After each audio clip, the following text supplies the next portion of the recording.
روایتی سیاستدان انہی طریقوں پہ چل رہے تھے جب اس نے ایک نیا طریقہ پکڑا سوشل میڈیا کا اور اس کی طاقت کو استعمال کیا اور ایسا استعمال کیا کہ تمام مخالفین کو سوچنے پر مجبور کر دیا کہ ان کی اسٹریٹجی اب کیا ہوگی۔ اب اسی صورتحال میں پچھلے چند دنوں سے پی ٹی آئی احتجاج کر رہی ہے، پی ٹی آئی اپنے جلسے کر رہی ہے، پی ٹی آئی جگہ جگہ پہ اپنے ووٹر سپورٹرز کو انوائٹ کرتی ہے جلسوں کے لیے، پی ٹی آئی احتجاج ریکارڈ کرتی ہے، ریلیاں نکالتی ہے۔ یہ پنجاب کی صورتحال ہے کیونکہ ہمیشہ سے پاکستان میں طاقت کا محور و مرکز راولپنڈی اور اسلام آباد رہے ہیں، اور خاص طور پر تمام عوام کی تجزیہ نگاروں کی نظریں بھی راولپنڈی پہ جمی ہیں، اور راولپنڈی کی سیاست، راولپنڈی کا طریقہ کار، ان کا فارمولا وہ ہمیشہ سے زبردست رہا اور وہ کامیاب بھی رہا۔ ہر موقع پہ انہوں نے سے کامیابی سے ہمکنار کیا۔ اس دفعہ بھی یہی دیکھا جا رہا ہے کیونکہ ایک طرف عمران خان اور ان کی غیر روایتی سیاست ہے جس کے نتیجے میں وہ ایک خاص طرح کا احتجاج کرتے ہیں، اس احتجاج کی گونج سوشل میڈیا پر سنائی دیتی ہے اور پوری دنیا اس کو نوٹس کرتی ہے، اور پھر ان کے جتنے رہنماؤں کو، ورکرز کو پکڑا جاتا ہے، ان کو غائب کیا جاتا ہے، ان کو اغوا کیا جاتا ہے، ان کو اریسٹ کیا جاتا ہے، ان کے پرچے ایف آئی آر کیے جاتے ہیں، وہ تمام کا تمام سوشل میڈیا پر آپ کو نظر آتا ہے، اور وہ جو آپ کو مواد نظر آتا ہے اس کا ریئیکشن پھر آپ کو عوام میں نظر آتا ہے۔ اور اس حوالے سے ہمیشہ ہی سرحد کی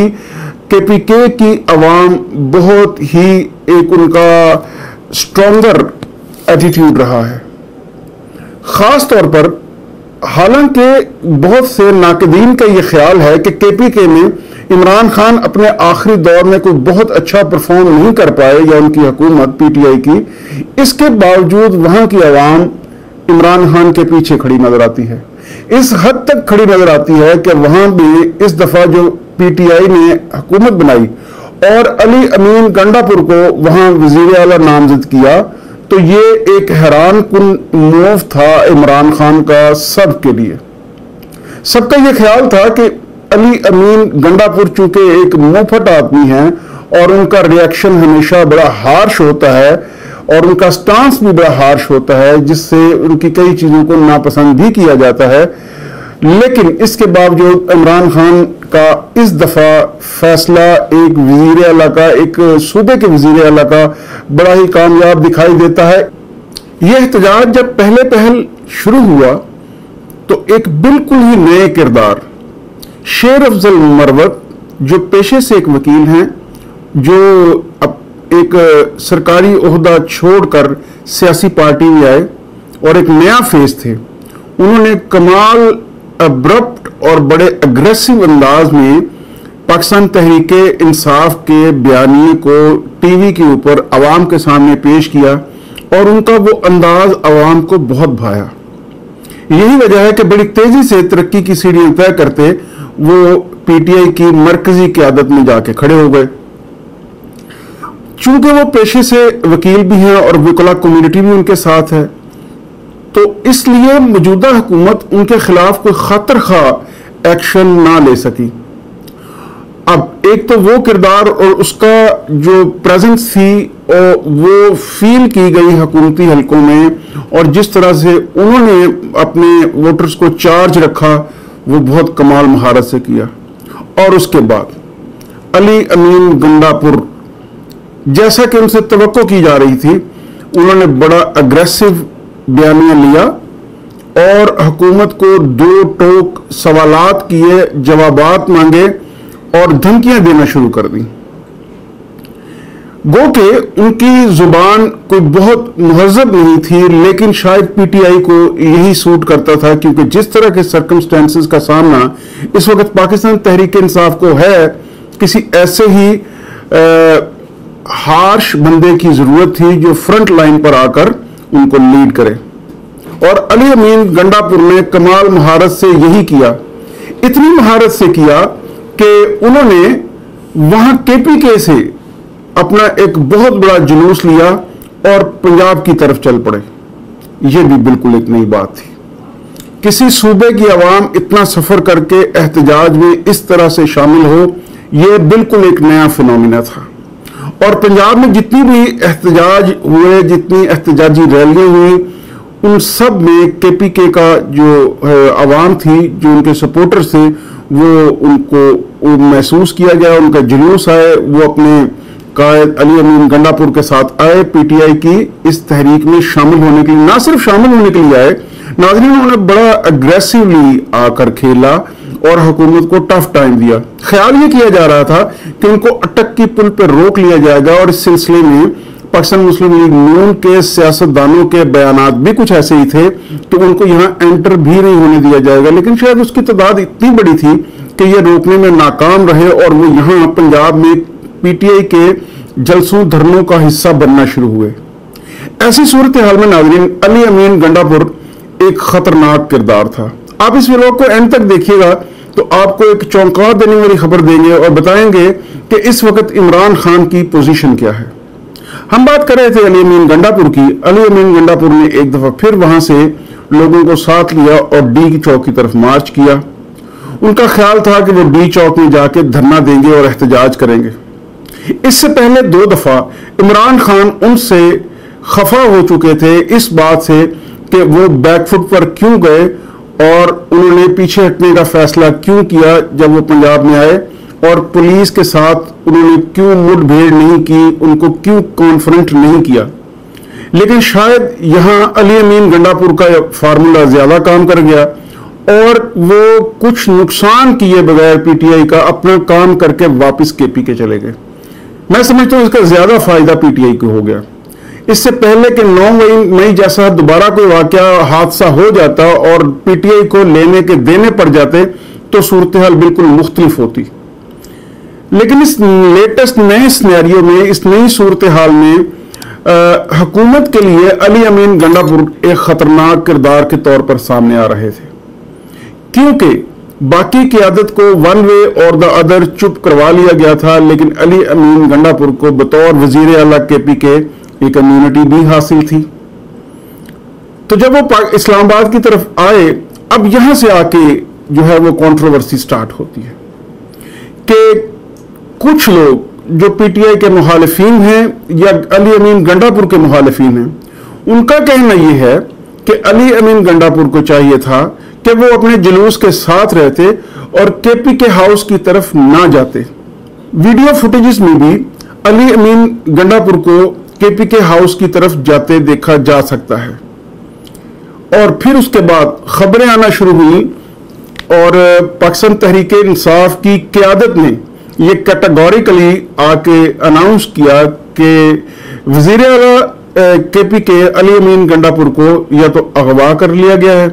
یا ہاؤس اریسٹ کر دیا گیا ہے یا اریسٹ کر لیا گیا ہے وغیرہ وغیرہ. جتنے منہ اتنی باتیں. ایک اویلا، ایک شور ہوا، خبریں آنا شروع ہوئی. دوسری طرف جو علی امین گنڈا پور کے ساتھ لوگ تھے، ان کا یہ کہنا تھا کہ جی علی امین گنڈا پور کو گرفتار کیا گیا ہے، لیکن بعد میں پتا چلا ان کو نہیں گرفتار کیا گیا.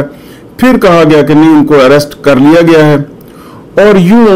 گو مگوں کی کیفیت رہی اور فائنلی علی امین گنڈا پور منظر عام پر آ گئے. اب یہاں پہ جو دونوں گروہ ہیں ان کی اپنا اپنا بیان ہے، ان کا اپنا اپنا کہنا ہے.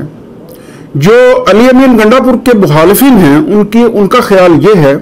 کہ یہ علی امین گنڈا پور نے کسی کے اشارے پہ یہ قدم اٹھایا اور وہ اپنے جلوس کو چھوڑ کر کے پی کے ہاؤس کی طرف گئے. کسی کے اشارے پہ ہی وہ کہیں روپوش ہوئے اور پھر اسی اشارے پہ وہ واپس آ گئے. مقصد یہ تھا کہ وہ جو اجتماع وہ جو جلوس تھا اور وہ جو لوگ تھے جلوس کے ساتھ، وہ دل برداشتہ ہو کر خود ہی تتر بتر ہو جائیں گے اور واپس چلے جائیں گے. لیکن ایسا ہوا نہیں. یہاں پہ پی ٹی آئی کے اس جلوس نے اور ان ورکروں نے ایک عجیب و غریب صورتحال پیدا کر دی. وہ وہیں رک گئے اپنے طور پر، بغیر کسی رہنما کی موجودگی میں،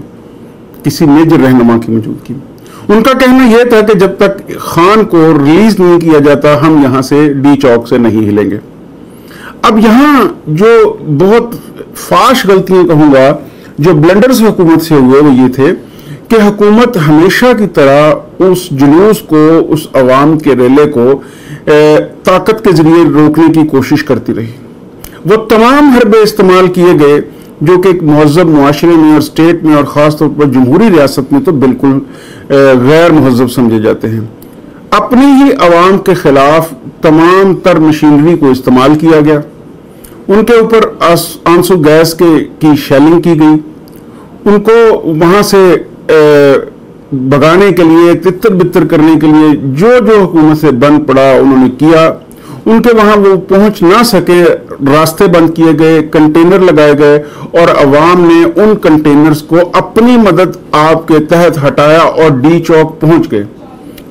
اب یہ ایک عجیب و غریب صورتحال تھی اور اس صورتحال میں حکومت سے کچھ غلط فیصلے ہوئے اور وہ فیصلے چلے گئے پاکستان تحریک انصاف کے حق میں. اب لیٹسٹ صورتحال کچھ یوں ہے کہ بہت سے حلقوں کا یہ کہنا ہے کہ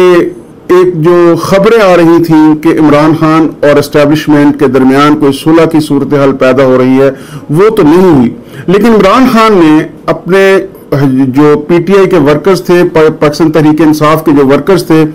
اور اس کے جو سپورٹرز تھے، ان کی نبض کو چیک کرنے کے لیے جو ایک انہوں نے قدم اٹھایا وہ نہ صرف ان کے لیے فیوریبل ثابت ہوا بلکہ اس سے وہ جو مقاصد حاصل کرنا چاہتے تھے وہ بھی انہوں نے کر لیے. اور پولیٹیکل انالسٹس کا یہ خیال ہے کہ آنے والا 1.5 سے 2 ماہ حکومت وقت کے لیے کافی مشکل ہوں گے اور یہ حکومت سروائیو کرتی ہوئی نظر نہیں آتی اور فائنلی اسٹیبلشمنٹ کو شاید عمران خان کے ساتھ معاملات کو ترتیب دینا پڑے، کیونکہ موجودہ اسٹیبلشمنٹ اپنی پوری کوشش کے باوجود بھی موجودہ حکومت پاکستان مسلم لیگ نون اور اس کے اتحادیوں کی حکومت سے وہ پرفارمنس حاصل کرنے میں ناکام رہی ہے جس کی وہ توقع کر رہے تھے. اب آنے والے دنوں میں ملک میں سیاست کا رخ کیا ہوگا، یہ اونٹ کس کروٹ بیٹھے گا، ہم سب اس کے منتظر ہیں. لیکن اگر ہم کنکلوڈ کریں تو ہم یہ کہیں گے اس وقت پاکستان تحریک انصاف کے چیئرمین عمران خان کے تمام سے تمام پتے وہ بہترین وہ کھیلے ہیں اور اس کے وہ مطلوبہ نتائج حاصل کرنے میں کامیاب رہے ہیں. اور شاید پاکستان تحریک انصاف کی جو پارٹی ہے ان کو ان قریب کوئی ایسی خوشخبری سننے کو ملے جس کے عرصہ دراز سے منتظر تھے. ناظرین، آپ اپنا ڈھیر سارا خیال رکھیے گا، کمنٹس میں بتائیے گا اور اپنے کمنٹس کا، اپنی رائے کا اظہار کیجیے گا.